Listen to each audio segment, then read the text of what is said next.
Him, we cry, Abba, Father. So when the Holy Spirit comes to bring life, we find like the most incredibly perfect Father. One that provides.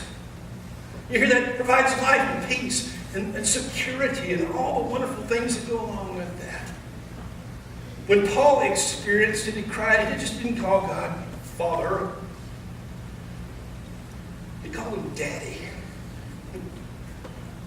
Father, you're my daddy. And He's adopted us. Okay, I've only got a few minutes, but I've got to rush this to you. If I was a multi-millionaire back in the days of Paul, and I wanted to pass that on to somebody, if I wanted to give it to George, I couldn't just write out my will and say, upon my death, make George, give him my multi-million. The only way I could do that would be to take George and adopt him as my son and let him inherit it through an adopted bloodline. God knew that when He spoke to the children of Israel. That's why He said, man, I've adopted you as my son. I've given you the spirit of sonship. I've made you my own so that you can inherit my wealth. You can inherit my riches. When I served the church in Sefner, there was a lady in that church named Terry. Terry came to the church, had hair all the way down to her knees, and never said much. But after being there for about 5 or 6 Sundays, she came down there and dropped her knees at the altar and repented of sins and turned to Christ right in front of us. And I mean, she turned to Christ in a huge way. When she got to the point where she was forgiven of sins, she was lying down there on the carpet sobbing. I couldn't tell if it was, I mean, what was familiar was leaving, but what was replacing it was overwhelming her, and it was just incredible to see. When Terry finally got to the point where she could talk a couple of weeks later, she said, I'm a reformed alcoholic. She said, I do not remember the 80s. They're a big, huge blackout to me. And she said, my children were born in the 80s. I don't remember their childhoods. It was gone. I've lost it. Terry repented of all that. And Terry replaced that void in her life that sobriety created. She filled it with the fullness of the Father. And every now and then, Terry would just come bounding into church, just happy. She was actually a pretty, staid person, but she would just have this bounce of joy within her like that. We'd say, Terry, what's been going on? She'd say, I read Romans again. I read Romans again. And what sent her off, what sent her into joy, what sent her into her ecstasy was the fact that a father would come along and adopt a wretch like her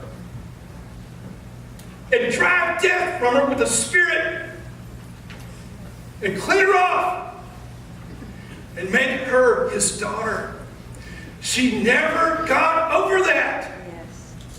Every time she remembered, I've been adopted, become a child of the King, she rejoiced all the more. Read on, the Spirit Himself testifies with our spirit that we are God's children. And Terry blessed us by reminding us that she's God's child. Read on. Now, if we are children, then we are heirs, heirs of God, and co-heirs with Christ. If indeed we share in His sufferings, in order that we may also share in His glory. Thank you, Terry. Thank you, Terry, for doing that.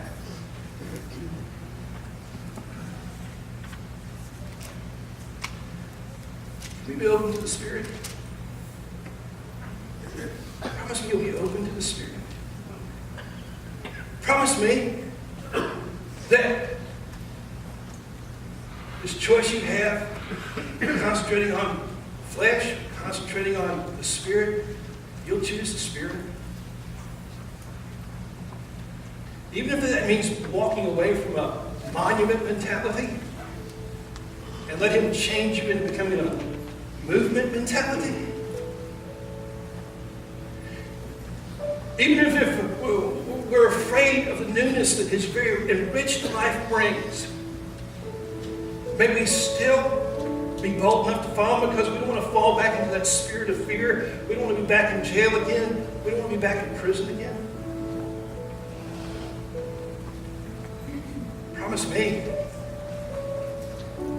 if you were a sinner, you've trusted the cross to forgive you. You've trusted the blood of Christ. Now I'm going to get you to trust the Holy Spirit for true life, for true engaged living. It's a change agent. If we're walking with Christ, if we're living a Spirit-filled life, we're never going to be dipped in bronze. We're going to be movement people. Do it. Do it. Come on. What's the matter? Live in it. Trust it. Embrace it.